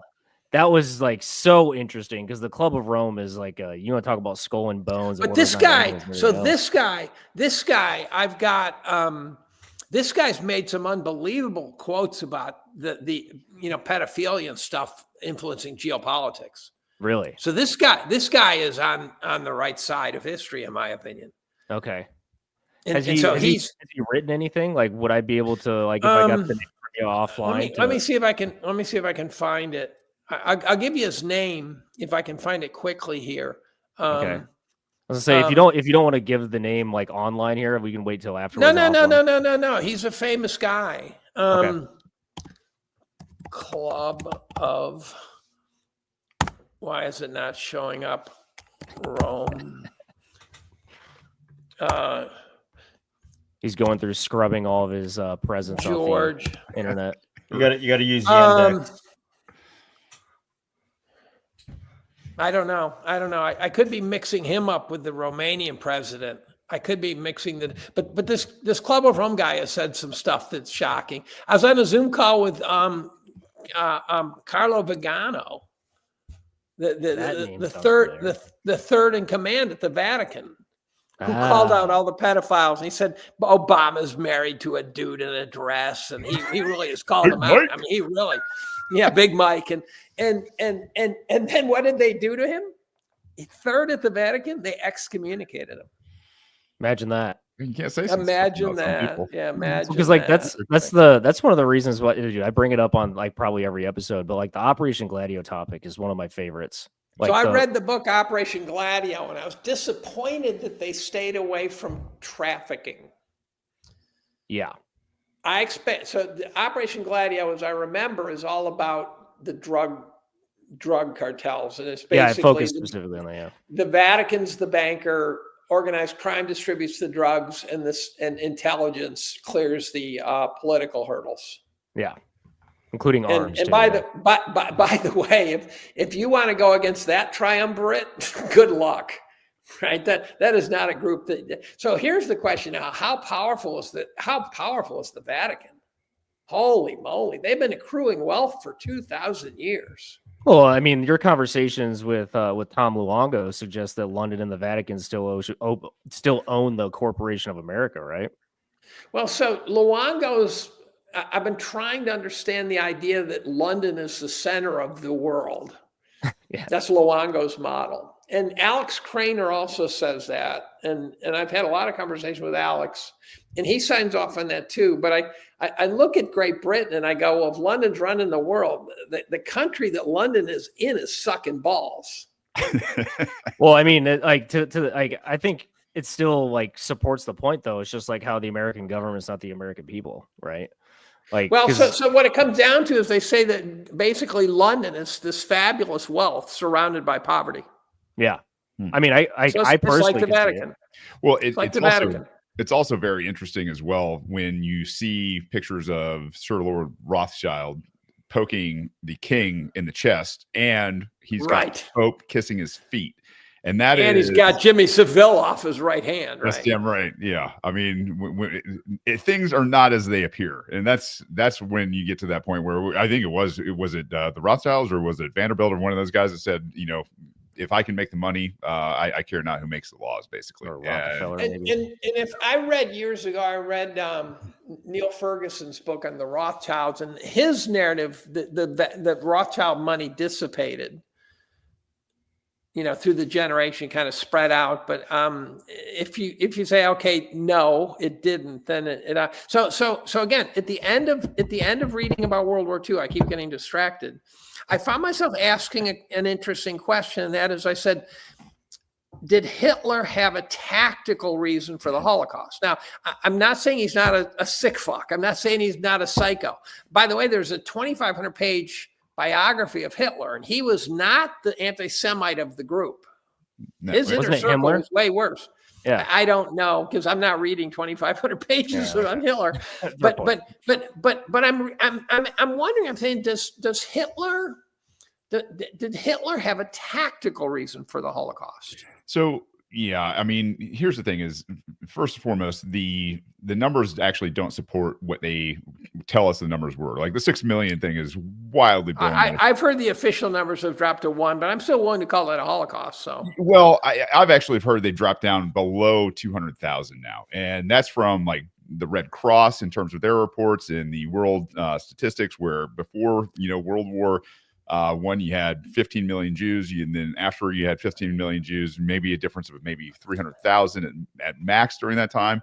But if you read Hitler in terms of Mein Kampf, like read his coming of understanding of what this was. He was absolutely that guy that went through the growing up of not having a care in the world about this, in terms of the media, the debauchery, and all this stuff that was going on.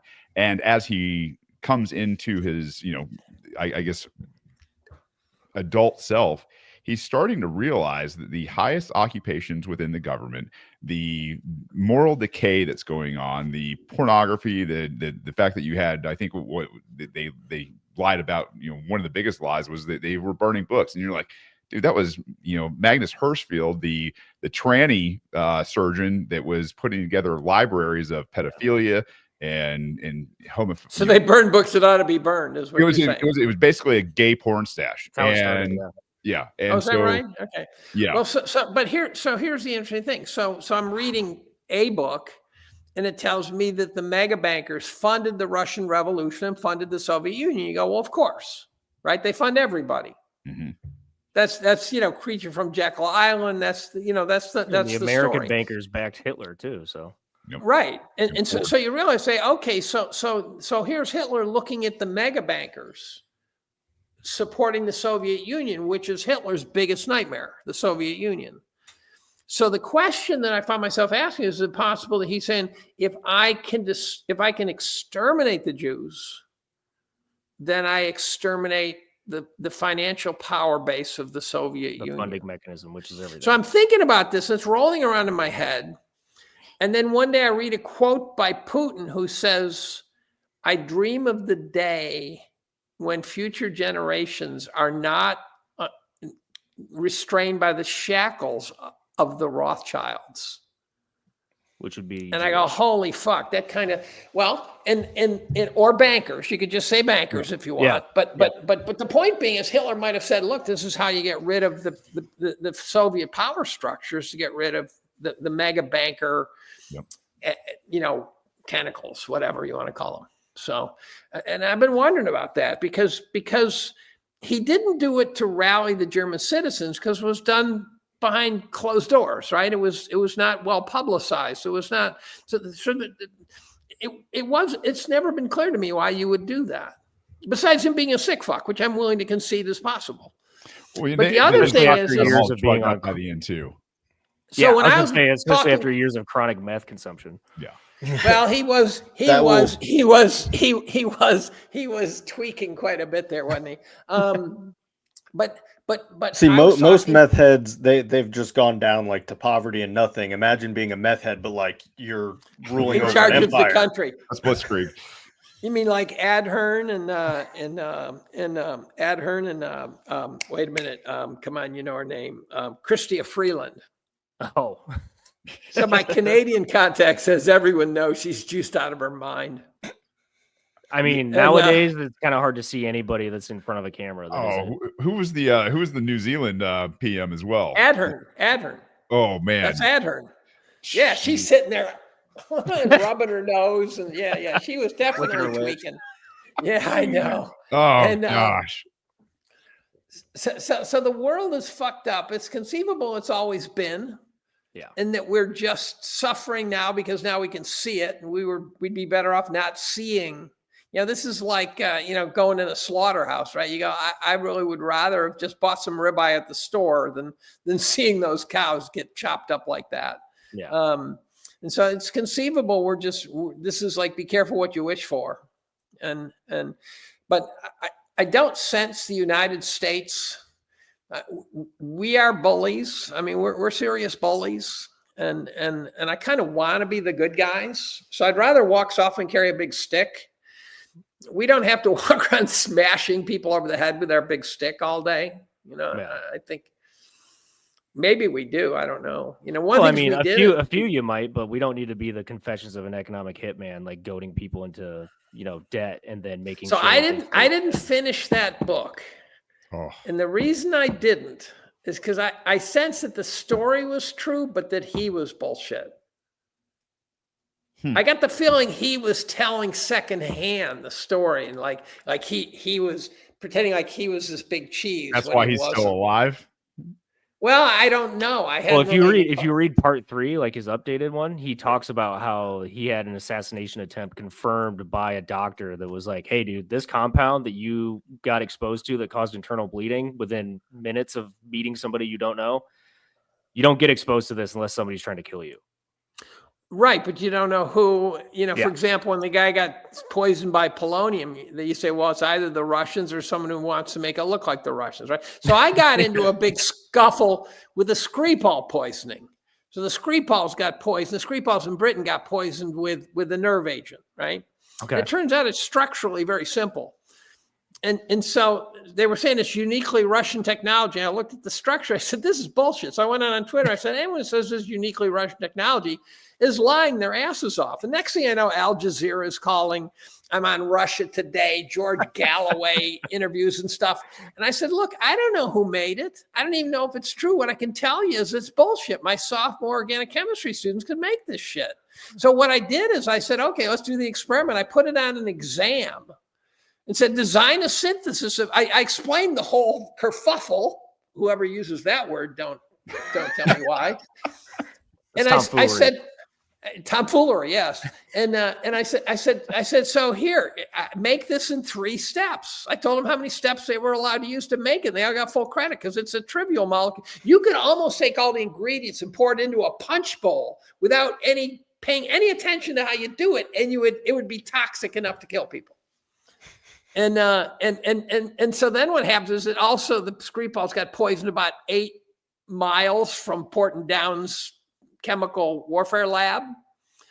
So you go, that seems a little close. And Zero Hedge tore it apart. They had video footage of supposedly the badasses who did it, and it didn't hold up at all. So I got into a mess on that.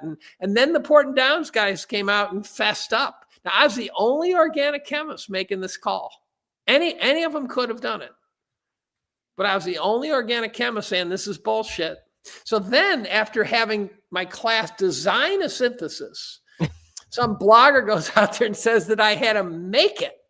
I go, no, I didn't have to make it. Yeah, Dave, you're radicalizing your students, teaching them how to make poison. But also, if they made it, they'd all die. Right? Because would that be a compound that you have to ingest, or you just have to get exposed to it? Some of these nerve agents are pretty toxic. Nerve agent. I think you can put it on someone's toothbrush and boom. That was the scariest shit they ever told us in boot camp was, hey man, like some of this stuff, like a drop and you are going to have a spasm. Here's your mop suit. It won't actually do anything, but it'll make it feel like you're safe. It's made by the lowest bidder. Congratulations. Yeah, I know. So guys, it's a fun chapter. It's 10:30. I think it's been, we were going to do story time tonight, but I think you've been just nothing but stories. I think it's been a really great show. So I was going to tell you my effort to become a paratrooper. Oh, okay. We have to hear this though. Okay. So I'm about 15. and a couple of friends and I decided we're going to go skydiving. Great start. So great start. So it's a little too young. You're not supposed to do it. So we go as a group. The first day, one of the guys wanted to free fall day one. They said no, but this isn't this tandem shit. That's for pussies, right? It was static line, but you're out there stepping out on a platform 12 inches square on your own, holding the strut. So you can feel the juice. Some of you guys must do this. Some of your listeners certainly do. So, but you can remember the first jump. Your adrenaline's moving pretty good. And one guy wanted to do a free fall. They had to basically shove him out the plane when it finally came time. But another one held the strut, jumped off the platform, and then just dangled in the wind. And so I went first, and I jumped out of the plane. And you're supposed to say, arch 1,000, look 1,000, reach 1,000, pull 1,000. I just screamed my ass off. and I came down, and 2 of the 6 people I went with broke their ankles. So then I think my third jump, I was trying to avoid a road, and I just barely cleared the road. I go, I'm good to go. And then I look down, and there's some sort of power line right below me. So I'm going, oh, fuck. And so I'm pinning my ankles together saying, first of all, don't straddle the thing. But then I had this image of this guy in Life magazine draped over power lines dead, which he probably got shot. But at that moment, I don't know how he died, right? So I'm sitting there shitting in my pants, closed my eyes, hit the ground, didn't die, right? So then I think it was my 6th jump. I did my first free fall. And I got out, everything's fine. And I pull the ripcord. And I look up and I check the chute, and it's all twisted up. Oh boy. And I go, oh fuck. And I said, but you've trained for this. Everything's cool. I said, you've got a second chute. And I looked down, and I pulled my emergency chute. Oh no. Because it's right here, right? It's right in front of you, whereas the other one's way up here. And so in the excitement, I pulled the wrong one. So now I've got a tangled emergency chute. Oops. And then it untangled itself and said, you're okay. But then I'm going, okay, you've been jumping either 24 or 35 foot Army surplus chutes. And now you're hurtling to the earth with a 14-foot chute that you can't steer. And I'm going, I am going to hit this ground hard. Now, I don't remember hitting the ground, but it must have been hard, right? So that's my, so if you don't remember, I probably got knocked out. No helmets. No, I had a helmet. And was then it leather? I had to buy a case of beer for pulling my emergency chute. That's the rules. I had to get one of the older guys to buy it for me. And so then in my 7th went okay, although one of my friends landed on the roof. My 8th jump was at a fundraiser to raise money for my instructor who'd done 2,000 jumps and then died. Oh my gosh. Right? He dropped into a rock concert, and he had plastic explosives. And for reasons I can't imagine, you slap these things together, right? And that you guys know about this shit? So you slap them together. He apparently slapped them together and tucked them underneath his strap. Yeah, it should have been fine until until you introduce pressure and some sort of charge. It's very stable. Well, he blew himself up. He blew a big chunk of his body off, and he dropped into this rock concert. Oh my God. Right? And so we're doing this fundraiser for his widow, and so my first jump, I turn upwind, but too late, and so I'm moving backwards too fast. I smack my head, and I've got this, what I didn't know at the time, but I know as an adult, I had this really bad concussion. So I got a bolt of lightning right in the middle of my vision like this. I can't see shit. And I do 2 more jumps, packing my chute, trying to use my peripheral vision to pack my chute. Oh right? my God. And then after, I think it was a total of 10 jumps, I said, I think I'm done now. I think I've squeezed as much out of this citrus fruit as I can. And it was either going to, buy a better chute or and get serious or stop. And I decided to stop. So that was my paratrooper training program. but it was just nonstop chaos. I think you learned more lessons. You learned more better lessons than a lot of the guys going through training right now. Yeah. What was the name of the outfit that you trained with there? Do you remember? Well, so it's in Ovid, New York, and I don't remember. You want to know what cheap is? So the first jump was $35. $35. This is where the discount parachute lessons. This needs to be a shirt, man. I know. Dave Collins, the discount By the way, parachute.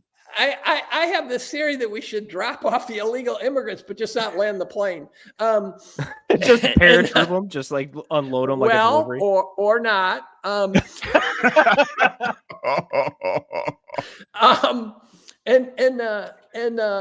so then the price goes down, and my last jumps were $3.50 a jump.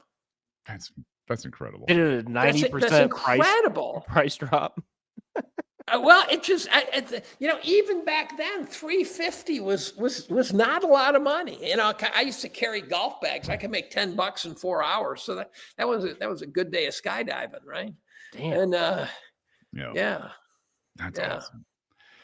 So that's the closest I ever got to military-like existence right there. Is my 10 jumps of paratrooping. Now they put you in a goddamn tandem, and there's nothing like being out there on your own. There's nothing like stepping out on that platform for the first time and going, oh fuck, I've got to throw myself off this plane.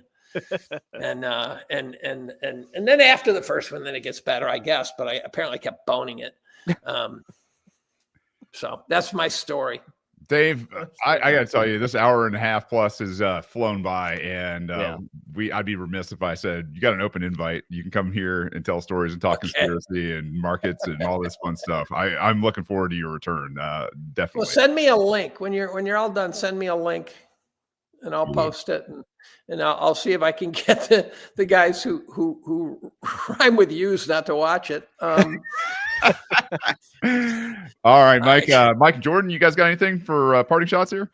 I'm good. Thanks for coming on, Dave. I don't have anything to add either. Like this is just a great conversation. And I mean, Dave, I've watched enough of your podcasts. I knew what to expect, and you still surprised me, and I appreciate that. Like you got me to laugh a lot more than I was expecting, and you shared a lot more than I was expecting. So filter free, no filter. Perfect environment for you. Yeah. I've stepped in it a few times. Jordan, I'm good. Okay. Yeah, I'm good. Thanks so much for coming on, Dave. This was great. How many guys do you have? Is this live? Yeah, we've got about 600 people watching right now. Yeah, and it'll have more by tomorrow morning. The Bitcoin Alaska Bitcoin Veterans first ever Bitcoin Veterans conference is coming up in Juneau, Alaska, July 25th. It is July 3rd through the 6th. You guys make sure you get out there and get your tickets and get to Bitcoin Alaska if you can. Oh, by the way, I'm going to pitch something. My son's main squeeze who had a stroke. There's going to be a GoFundMe. And, there's so many fucking people who are fucked up. You got veterans who are fucked up, everything. So there's no reason why you should give a shit about a guy you don't know. But what I've never asked for a penny from anybody it's my son's main squeeze. And I've never asked for anything. I've never charged anything. I've never, and I've written probably 1,500 pages. And so what I'm going to ask is at some point I'm going to post it. I might ask you to help me post it as a sort of like a Patreon donation to me, donate to this cause. Absolutely. And I'm going to be writing big checks for this kid. So you send it to us and we'll make sure we get it out there. Absolutely. Right. And if you are not watching the Daily Show, or I should say going to the Daily Show on Spaces, it is at 10 a.m. Eastern Standard Time every day. Coleman does a great job over there with Bob and Omar most of the time. So go check those guys out as well. Mike, Jordan, thanks for being here. Dave, been a real pleasure and a lot of fun. I hope you'll stick around for a few seconds after the show and then we'll talk. But for everybody else out there, we do this every Tuesday night at 9 p.m. We got great guests, as you can see. And if you want to become part of Bitcoin Veterans, you can go to bitcoinveterans.org. We got something for you over there. You don't even have to be a veteran. And there are plenty of guys with a lot of experience that can help you out on your Bitcoin journey as well. So until next time, guys, we'll see you. Peace.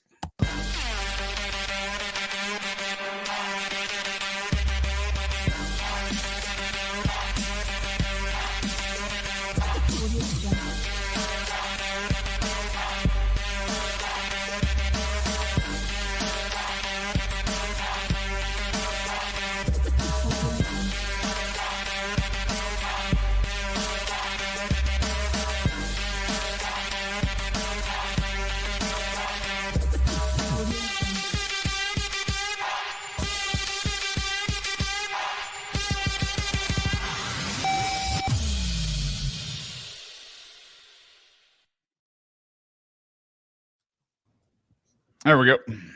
Dave, thanks again, man. That was a lot of fun, and you'll send us those links. We'll definitely retweet them out and get them. Yeah, it's gonna take a week or two, but yeah, I'm gonna see if I can help this kid. Keep an eye out for it then. Yeah, because I'm assuming it'll be hard to remember who all you're wanting to reach out to too. So we'll try and keep an eye out for it.